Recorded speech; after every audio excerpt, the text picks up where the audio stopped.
Hello guys, NautoAisDx here, and I want to give my impression on, oh boy, the SNES Classic Mini Edition. So, of course, everybody knows if you're a video game fan, you grew up with Nintendo. September 29th, last Friday, the SNES Mini was released. I did talk about it, how I was able to get one. So Nintendo is basically fixing the problem with the NES Mini, so that's good, but still the demand is so high. But of course Nintendo said, hey, don't worry about it, don't buy one from scalpers, we'll pump them up more in a weekly basis or bi-weekly, monthly. They'll be doing it through the holidays all the way to 2018, so that's good news. So before I want to give my impression, a little bit of a tidbit of what's going on, why that is happening. First of all, apparently there's a new series they call it the Classic Edition. So basically the question first is, so good they learned their lesson. So the question is, that's what I'm trying to say, is do they understand who they're marketing the SNES Classic? Okay, besides Jack of Jacks, because then when they see something popular, something rare, cha-ching, flip the price like a jack off, they call it jack of jack. Beside them, the consumers. Okay, so the question there is, who is the main target for the SNES Mini, or heck, the NES Mini? The most logic thing is that people basically said, editors said this, game experts said this, are the hardcore gamer who grew up in the 90s, the 80s, who grew up with Nintendo, the nostalgic consumer. So that's what your target audience is. The problem was with the NES Mini, Nintendo had said, admitted they made a mistake, and they said, yo, well, we were targeting the NES Classic Mini to the casual. Oh boy, so of course you heard that word casual. The problem why Nintendo sort of, and this is my theory, they're so obsessed with the casual is easy, the Wii. Adam Sensor kind of explained this, that Nintendo's sort of not getting it. I hope they are getting it by the Switch, but yeah, the Wii was released, the casual bought the Wii. That's why it was so hard to get the Wii. Mine didn't make a lot, but the casual also win it. They also bought the system, the Wii. So Nintendo thought, ka-ching, money, trying to do that with the Wii U, failed. So they're sort of doing it again with the NES Classic. They think, oh, the casual's gonna buy this because they just want something like a historical memento for collection. But because the hardcore's gonna buy the Switch, and of course there's gonna be Virtual Console, which eventually there is. I mean, granted there's the Nintendo Arcade Archive, but yeah. But again, that's not your audience. The audience for the Classic Edition are, like I said, the hardcore Nintendo fan who are nostalgic to the classic, like myself. So of course they learned their lesson with the SNES Mini. It's still not there yet, but they're getting there. Because another good news from what I heard was in the internet is, I got this from Go Nintendo. They basically said that the graph for the sales for the SNES Mini on eBay are way lower than the NES Classic. Yes, I feel justice. Jack of Jack, they deserve that. Oh yeah, thank you, Nintendo. Because basically, from what I heard, that the Jack of Jack, they were able to sell it up to only $160 from what I heard. Like, people trying to sell it for $200, $300. Yup, nobody cares because people were able to get one. And because when Nintendo said, hey, don't buy the SNES Mini from Jack of Jack, wait, we'll make more, don't worry. So from what I heard, like the highest Jack of Jack was able to sell was 160 on eBay. And I still wish that eBay would put a sort of a rule. Hey, that's a brand new item. You can't sell it at price. Take it off. Only official retail, like from Nintendo. And for the retailer, please, one per customer. Oh, I saw this one video on YouTube from I think his name is RGT85. He basically did a skit comedy, basically looking at the scumbag, the Jack of Jacks. Yeah, and I even saw a picture. This guy had like multiple SNES Classic.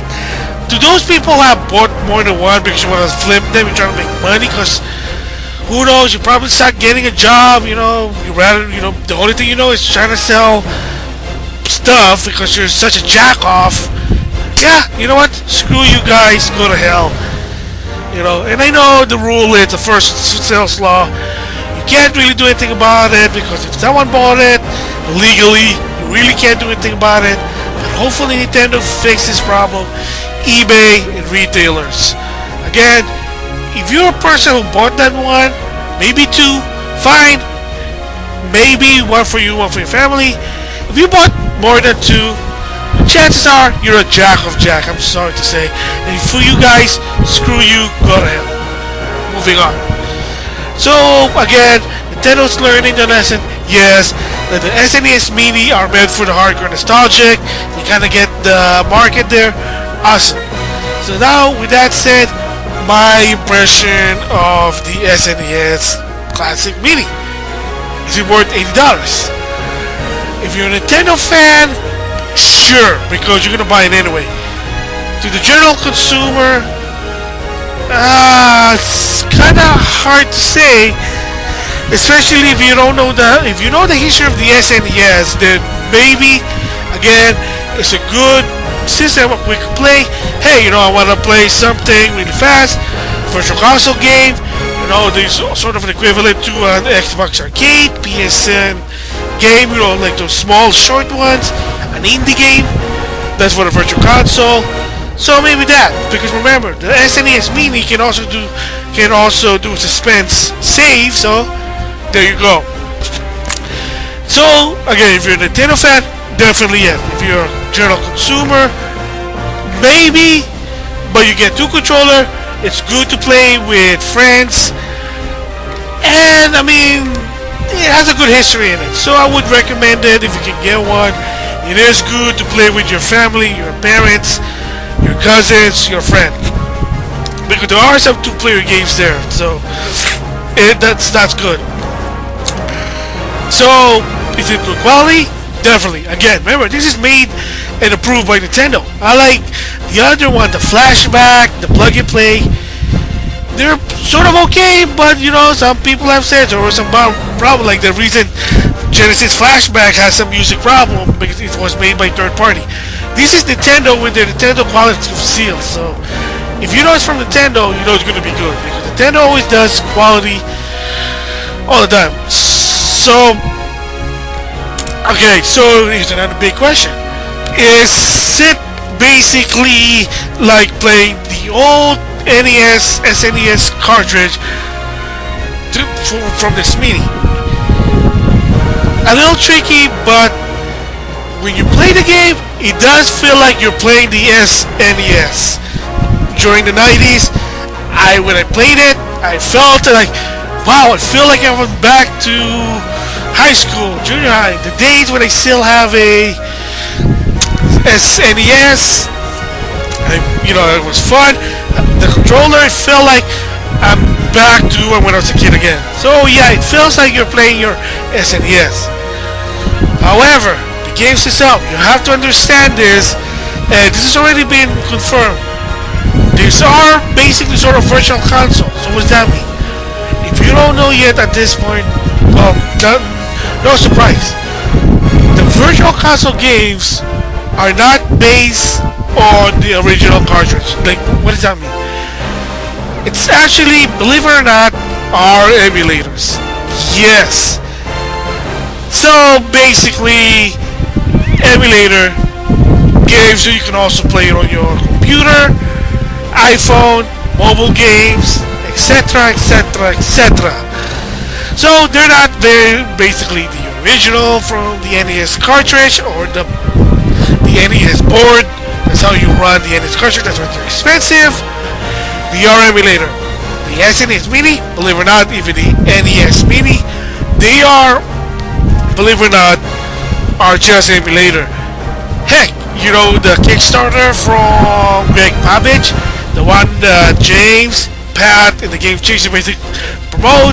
You know my position about it, the legitimate controversy. Guess what?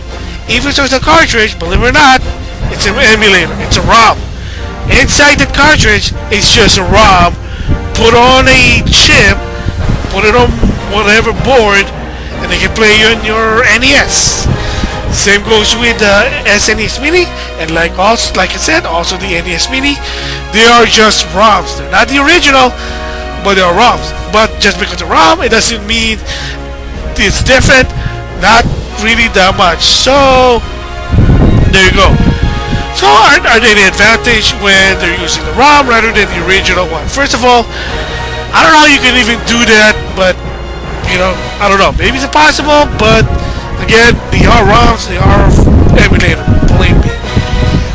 I could be wrong, but I know to some extent, if they're using virtual console technology, then they're emulator. They're ROMs. But like I said, there's an advantage. Definitely. Some of those games, if you know, there is a history of glitching on the original SNES. I don't think you're gonna get that glitch problem on the SNES Mini because again, I'm thinking a lot of those ROMs has been updated. Like wait, you can wait, what? NES games can be updated? Yes, but not what you're thinking about an update patch. No. The old days, in order to update those games, you have to put it on a new gaming board, a new chip board with an add-on new program. That's how it works. Now these days, all you have to do, have a patch, boom, you're done. 3DS does it. Of course, the Wii U, the Switch, PS4, PS3, Xbox 360. Xbox One update. But the old days, in order to do it, you have to use the same board, but then you have to put a different board. You gotta alter the coding, and then of course, there you go. So it's an update version. So an example that I read this on the internet. One game that's the most priority, most people will know this, is Final Fantasy 3. Or the real version, or the real number, Final Fantasy 6. Yes, Nintendo was weird about it, but thank you Sony for fixing it. So we're gonna talk about Final Fantasy 6. Yes, it's Final Fantasy 3, the SNES, but we're just gonna make it easy so not to confuse people. Final Fantasy 6. I had the original Final Fantasy 6 3 in the SNES when it first came out in 1994. Fortunately, the one I have was version 1.0. Why? That game had a lot of bugs, a lot of gaming glitch. It even had some game-breaking glitch. One of the major ones that people know that if you're following Final Fantasy 6 is the sketch bug. So, let me explain what it is. So, there's a character in the game called Realm. Her ability is to sketch. She can sketch certain enemy and doesn't attack. But there are some other enemy that you can't really sketch and they will automatically miss. However, due to, I hate to say it, poor coding, there will be times when Realm able to sketch enemy that you're not supposed to, but you were able to do it. And what happened is, the game started getting buggy. I actually did it when I was young. I was developed, and I was trying to build what's the name? Gao's Monster Rage skill, his list. I decided just for shits and fun to sketch Gao, and it happened. And all suddenly, some weird fuzzy color happening, and then all suddenly, my item box, I had a lot of rare items, lots of them, and my stupid friend basically said, "Oh, save this, it will be awesome." And I kind of saved it, and then now the game's just, it's unplayable. I can't play this stupid game because once in a while I'm trying to play the game gets weirded out, and I'm like, oh shoot, this game doesn't work. one of my friends borrowed it and he said, yeah, I can't play your game. Why? It's all buggy and glitchy. Like, yeah. So yeah, I mean, believe it or not, SNES cartridges are not perfect. So, like I said, the one I have is version 1.0 because it has a sketch bug, and if you're not careful, it will wreck your game to a point that it's very, very unplayable. I heard people complain about it. I should have done it, but I was too young and didn't know what to do. I just said, oh, come on, I'll just screw this game. Because they actually re-released the game, a new batch of Final Fantasy 3 for the SNES called, I mean, it's the same name, 3 or 6, but most people call it version 1.1, which is fixed a lot of the big bugs, especially the sketch bug. They got rid of it, they fixed the coding. It's still buggy for 1.1, but it's much better. My friend who borrowed my Final Fantasy 3, he decided to buy himself one, and the one he bought was version 1.1, which is much better. So that's what I'm saying, that yes, there are some, believe it or not, updates. Secret of Mana had that update on the original version cartridge that if you notice that the character when they sleep on the bed, they're sort of a bit to the side. In the original SNES, the warning there is that, hey guys, you're playing too long, you better stop playing or your system's gonna overheat and your game's gonna glitch out. And the glitch out is, it blacks out, it gets stuck, you gotta turn off the system. Again, on the SNES Classic, because it's a different architect, it doesn't do that anymore. And I heard also that has a later version. So that's the advantage of sort of the ROMs, because they're probably putting in the legit version. You say, well, what about the PlayStation 1 or the Game Boy Advance version of Final Fantasy 6? Different port, different version. PlayStation 1 is basically version 1.0. However, because of the problem from the SNES, they fixed all the problem. They fixed all the bugs, especially the sketch bug. You can't do it. And remember, it's in a disc form, so unless there's a coding problem with the disc, unless there's a game breaking glitch problem, I don't think it's gonna be a problem with that one, because it's reading. It's not a RAM, it's a ROM. So, and in the case with the Game Boy Advance version, they really fixed all the problem. I mean, granted, it's a bit slower for whatsoever reason, but yeah, they fixed it. But again, different port, different version. Which version should you play? It's hard to say. PS1 version has a good quality. The Game Boy Advance version has more stuff.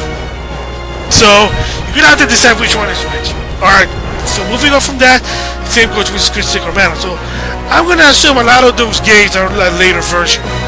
So that's another thing about what's good about the SNES, that I think people don't have to worry about it. The original version does heat up.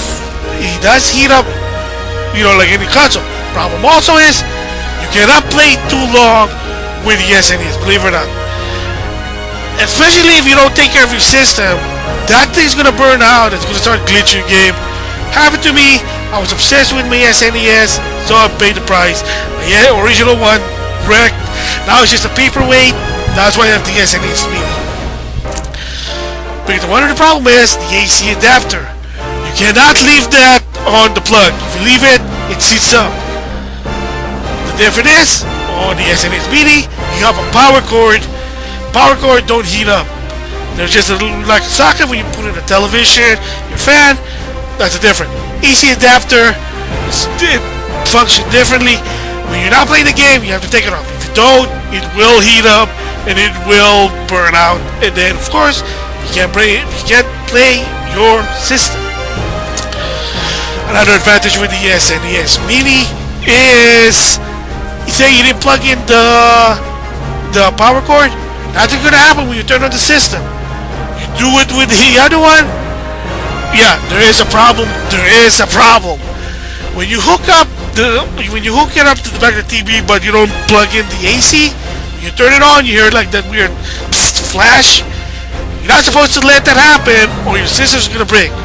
And case with the SNES Mini, nothing will happen because you can't turn it on because it's just not plugged in. There's no electricity. So that's one of the advantages of the SNES Mini. Like I said, it's really cool. Like, it's a future-proof, sort of more future-proof than the SNES. Than $80, it's gonna worth it because of your nostalgic, bring back memory. And then again, for the casual, they might learn something new about it, something fun, plain fun. And then if you want to stop, there's a suspend point. Yeah. So what about the games? Are the games that are good for everyone? Well, I'm gonna say, since I have 21 games, chances are there'll be games for everyone. I can say that. For me, a lot of the RPG, platformer, arcade racing, Food Fight Arcade, Star Fox, action platformer, Contra, Ghost and Goblin, Castlevania. So yeah, it may be 21 games, it's less than the SNES, but they're fun. They're much easier to play than the SNES. They're still hard, but again, like I said, I think it's worth that $80. So of course, getting one will be tough at this moment. Be patient. Like Nintendo said, they'll do more. So would I recommend it? Like I said before, would I recommend this to anyone? If you're a video game fan, you like to play video game, if you got $80, you should try it out. It's a good holiday gift, birthday present. If they ever come out more, yeah, it's fun. It's good, not by yourself, but with family and friends with it. So, yeah, I would recommend it. So, would I give a grade for this system? Sure. I would give it a 9 out of 10. Like, whoa, why 9 out of 10?